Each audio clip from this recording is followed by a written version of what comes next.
శ్రీకృష్ణ పరబ్రహ్మణే నమః. అరుణాయ నమః, అచలాయ నమః, రమణాయ నమః, రామకృష్ణాయ నమః, శ్రీదత్తగురుభ్యో నమః.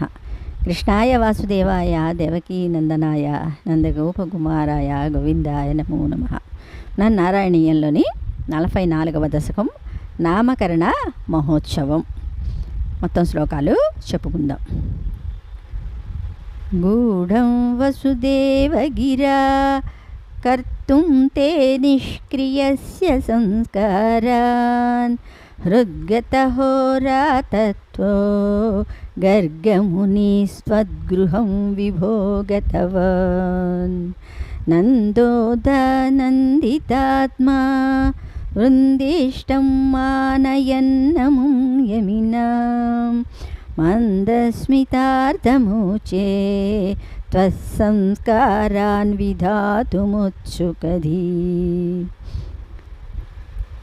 యదువంసాచార్యత్వాత్ సునిభృతమిదకార్యకార్యమితి కథయన్ గర్గో నిర్గతపులకశ్చక్రే తవ సాగ్రజస్య నామాని.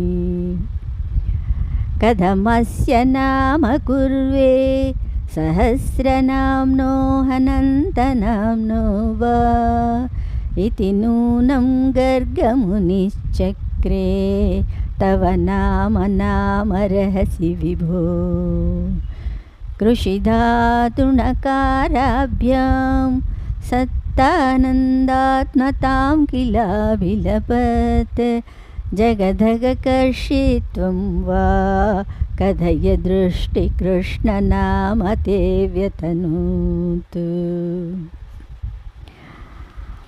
అన్యాశ్చ నామభేదాన్ వ్యాకుర్వన్నగ్రజే చ రామాధీన్ అతిమానుషానుభావం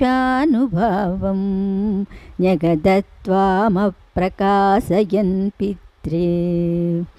స్నిహ్యతి యస్తవ పుత్రే ముహ్యతి సనమాయికై పునశ్చోకై దృహ్యతి యస్సతునస్యే ఇత్యవదత్తే మహత్వమృషివర్యా.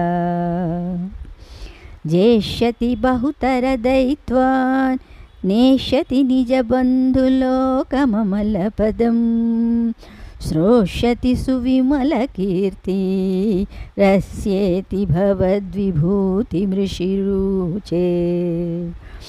అమునైవ సర్వదుర్గం తరితాస్తకృతాస్తమత్ర తిష్టధ్వం హరిరేవేత్యనభిలపన్ నిత్యాది త్వామవర్ణయత్సమునిః.